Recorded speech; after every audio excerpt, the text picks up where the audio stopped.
This is episode 92 of Off Script with Trish Glose, intimate interviews and fun conversations with interesting people. In front of my microphone today, I have Guy Tower, a local economist with the Oregon Employment Department. I don't know if this is going to be a necessarily fun conversation, but Guy, thank you for joining me today. I'm glad to be here with you. And I just want to point out to all of the listeners, this is recorded on Monday. This podcast will go up Wednesday. So again, recorded on Monday, let's see, March 30th. So things will change as far as our economy goes. Guy, you've been working from home the last several days. You've seen the economy change quite a bit. Yes, we have seen a marked increase in the number of folks filing for unemployment insurance with the wide-ranging layoffs and closures and furloughs that many employees across a lot of industries are seeing right now. Okay, let's back up just a little bit. How long have you been an economist? I've been working for the state of Oregon since 1999, and I've been in this role since about 2001. Okay, what does it mean? Define economist. What does that mean for all of us out there who got a D in economics in college? Basically, we just look at how individual decisions affect the overall economy. So if you look at a macroeconomic scale, that's things such as gross domestic product, inflation rates, consumer prices. At a micro level, that's individual decisions that employees make. Basically, it's the allocation of scarce resources. How do people spend what they do with their resources, how that money circulates through the economy. And so we look at demographic trends and other social indicators to look at spending and wealth and poverty rates and things like that to measure the overall health of the broader economy and at the individual level as well. So looking at all those data points and trying to make sense of it all and looking at where we may be headed. And a lot of our data, of course, looks at things how they were in the past. So for example, tomorrow we'll be releasing our employment data for February. So that was really before all of these COVID-related layoffs and closures happened. So while we call it current employment estimates, really it's a little bit backward-looking since we'll be looking at the February data, and a lot has changed since then. Right, because that February data is probably going to look pretty decent, right? Yeah, without tipping my hat too much, certainly we weren't seeing impacts of these layoffs in the February numbers yet. Sure. Okay, so state of unemployment right now, a few weeks ago versus right now, what we're seeing today. Last week, we saw record jobless claims, 3.3 million. I'm sure that number has grown since then, but what's the state, going off of that data that's going to be released from February, what's the state of employment now versus what it was just a few weeks ago? Well, in Oregon, for example, we saw the week before all of these closures and layoffs and furloughs happened, statewide, we had about 5,000 initial unemployment insurance claims submitted. The following week, we had about 76,500 initial unemployment insurance claims that were submitted. The data that we have at the county level, the detailed data by industry and at the statewide level, the detail, that is the claims that were processed. So all of the claims that were submitted that week, that 76,500, we processed about 22,800 of those. And of that subset, of those 22,800, we parse that out by industry, and we also have that detail by county as well. So for example, in Jackson County, of those processed claims, the week before we had 198 unemployment insurance claims processed, and at that workload level, we likely kept up fairly well. But then the next week, we processed over 1,000, about 1,054 unemployment insurance claims. Now, that's not all the claims that were submitted. Once again, statewide, we were able to process about 22,000 of that 76,000 total. So you have to remember the jump from 198 to 1,054. That's the subset of total claims that were filed. Those were the ones that were processed, where we have detailed data by industry for Jackson County. And we saw similar increases really across the area. Josephine County, for example, went from 72 initial claims the prior week to 372 initial claims processed the week of March Whoa. 21st. Wow. That's an incredible, incredible increase. Have you guys in the employment department seen it this bad before? And I don't know if bad's the right word, but I mean, it is bad. Have you seen these kind of numbers before, ever? Not these types of numbers all at once. If you think back to the Great Recession, during the worst week of that downturn, and what happened this time was a little bit different. So if you think about a recession, usually things start to get worse and they'll hit a low point and then gradually improve. Well, this was just an all at once. When the executive order was issued to close dining rooms and bars in restaurants, that just put a whole lot of people out at work at one time. So really unprecedented in terms of the spike in 1 week. But also, I think what's a bit surprising to me was looking at, it wasn't just restaurants or it wasn't just retail trade.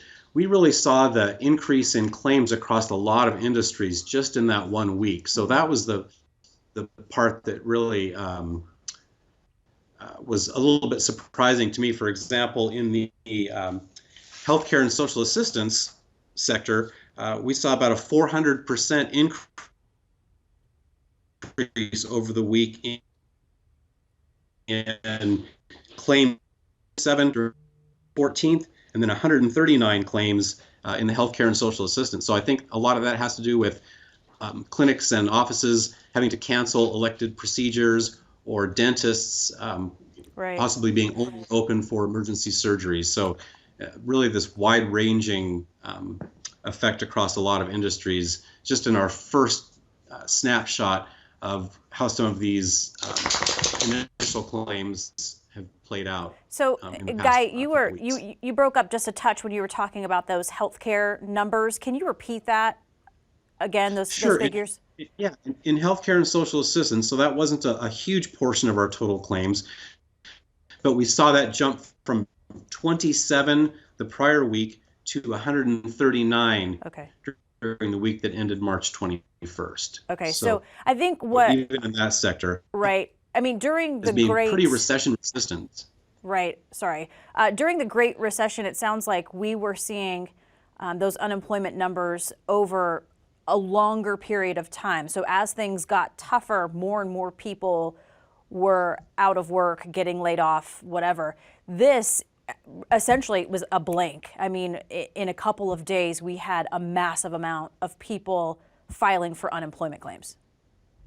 Right, and that was just, remember, that was just the week that ended the 21st. So during this past week, there's been publicly announced, layoffs at Shakespeare, Lithium Motors, and some of those others that wouldn't even be included in some of those. So, this will continue to go on, likely as long as this pandemic goes, until some of the social distancing measures are allowed to be pulled back in an undetermined amount of time. Well, just this morning, I'm seeing on TV a couple of furniture stores that were open last week have now announced they're temporarily closing out of abundance of care. So, I mean, it is, while we did see a massive amount in the beginning, I think, kind of hitting your point, we're going to see more as this continues. Right, and there's some couple different scenarios that are being modeled by the folks at the Oregon Office of Economic Analysis. So I think one scenario they look at is more of a V-shaped downturn where things suddenly change quickly and have layoffs, but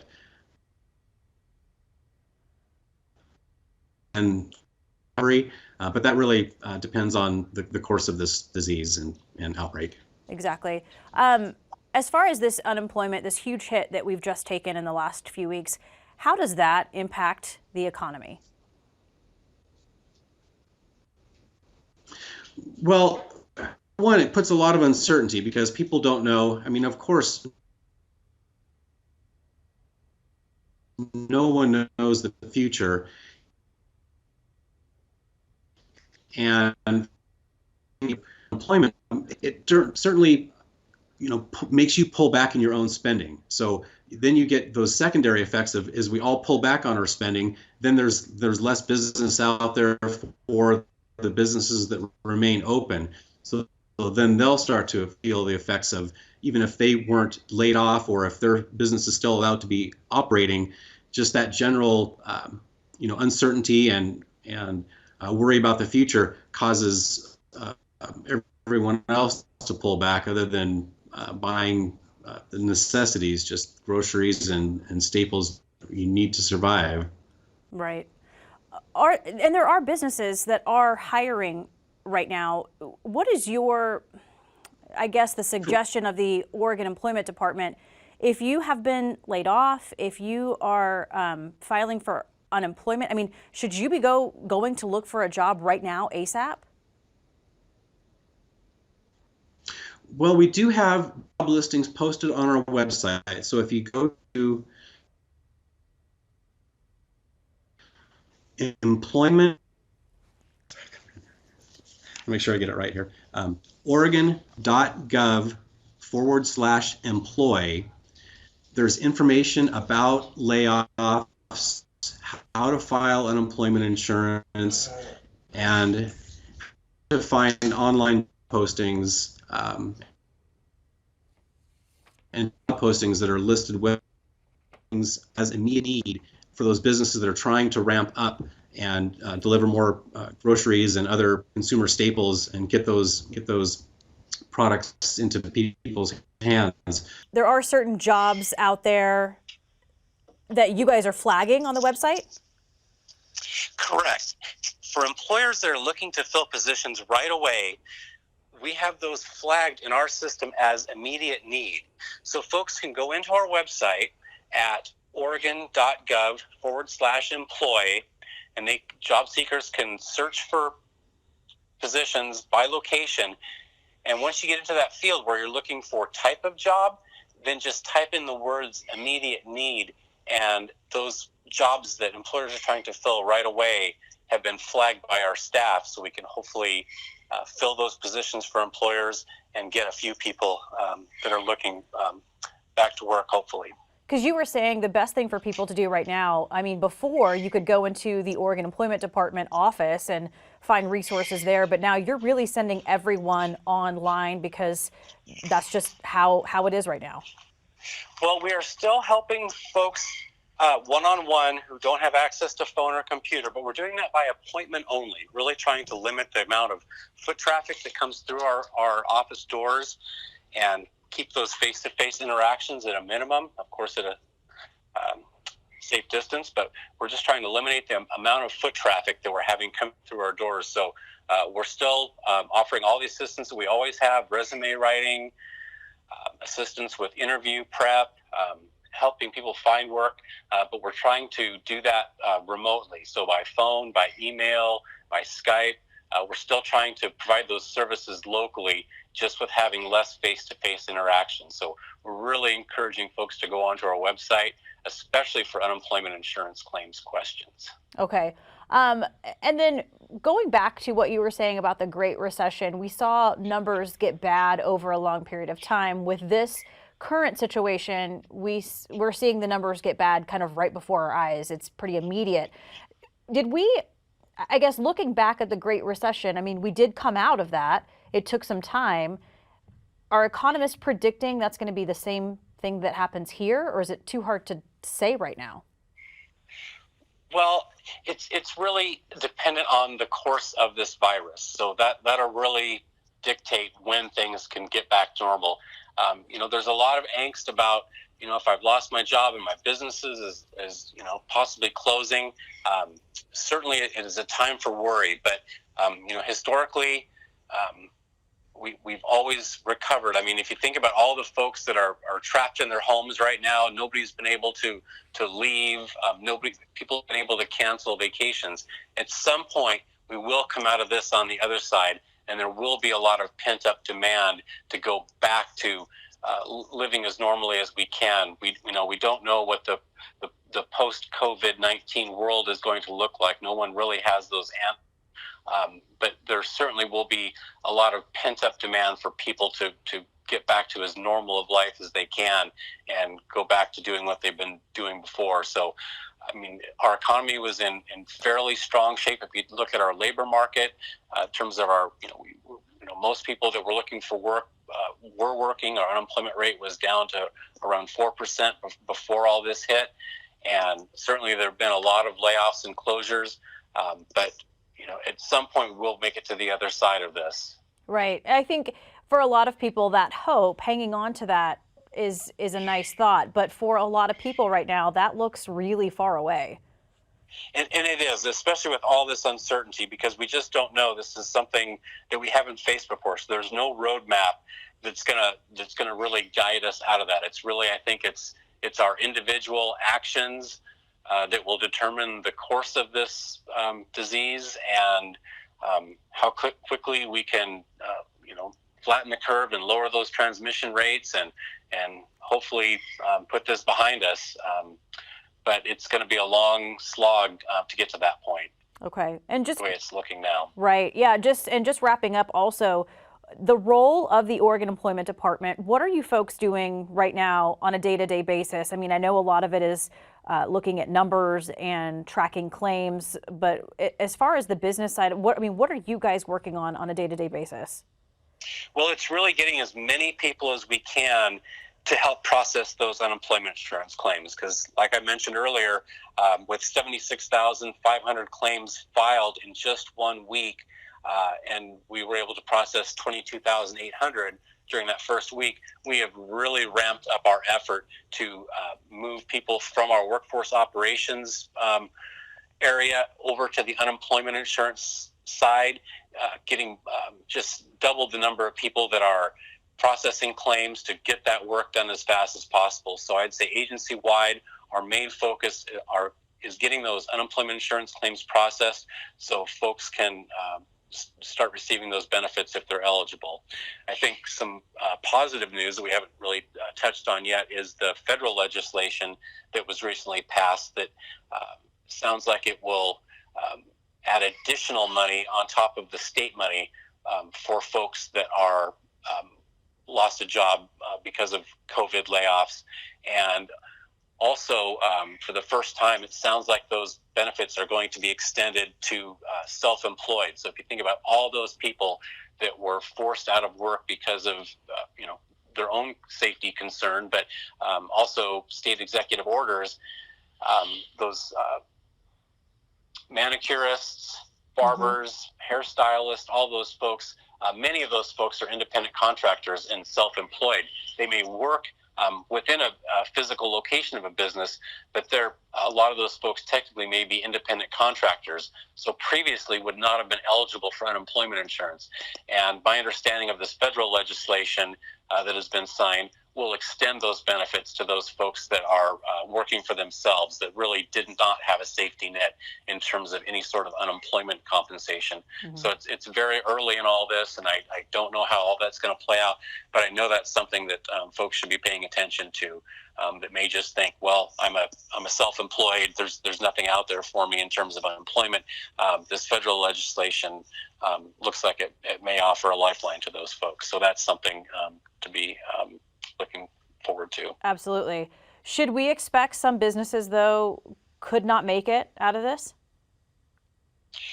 Well, it's hard to say. I mean, a lot of businesses, if they did not have a lot of savings, if they were just, counting on basically next week's receipts to pay last week's payroll, those businesses are going to be facing a tough haul because it looks like we're going to be in this for a little while. So if they don't have those resources to be able to hang on, and hopefully they can, there'll be more resources coming down the pike. I know there's part of this legislation was to provide assistance to businesses as well, working through channels such as the Small Business Administration, disaster loans and things like that. I would encourage businesses to go onto the website of Business Oregon.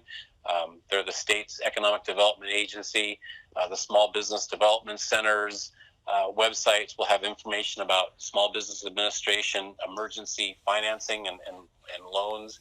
And I know at the same time, while there are some of those programs out there, because of the need was so great at once, there's going to be, some websites crashing and delays getting some of that stuff rolling, just right out of the gate to really match that immediate need. That's going to be a challenge, aligning those resources to all the need that's out there at once. Mm-hmm. And in the meantime, for those of us who can, is it important now more than ever to support our local businesses as much as we possibly can? Well, certainly they would certainly appreciate it for those ones that are trying to keep the doors open. I know a lot of restaurants are trying to get by with takeout operations and bare bones operations, trimming down the staff, but still trying to keep their doors open. So as much as we can do to help those businesses to lessen the blow of this, I'm sure they'd certainly appreciate it. Sure. Okay. Guy Tower, thank you so much. I know we had some technical difficulties this morning, so I appreciate your patience and hanging in there with us. We had to switch a couple of times and then ultimately do the rest of the interview via phone, but I appreciate you being patient with us, because this information is so incredibly important for all those folks out there who need to hear it. Thank you so much, Trish. I appreciate it. Before I let you go, one more time, the best website that people can go to if they have found themselves laid off at this point. Sure. It's www.oregon.gov/employ. And we have a whole section there on COVID-related information. So rules changed regarding unemployment insurance claims and eligibility. And you can subscribe to updates too, so you don't have to constantly go back onto the website. If you subscribe to those updates, then as we get new information, those will be sent to the email that you provide to us, so we can get that information to you kind of at real time. But if folks do have questions, like I said, we do have a phone number, but the wait times are quite long. It's 877-345-3484, but I would strongly encourage you, if you have to, try to go online. If you don't have phone or don't have internet, find a way to contact one of our WorkSource offices, and we can still meet with you individually, but by appointment only. Got it. Okay. Guy Tower, local economist with the Oregon Employment Department. We certainly appreciate all the work that you guys are doing as we track our economy during this very uncertain time. Thank you again for chatting with me today. Thanks for having me, Trish.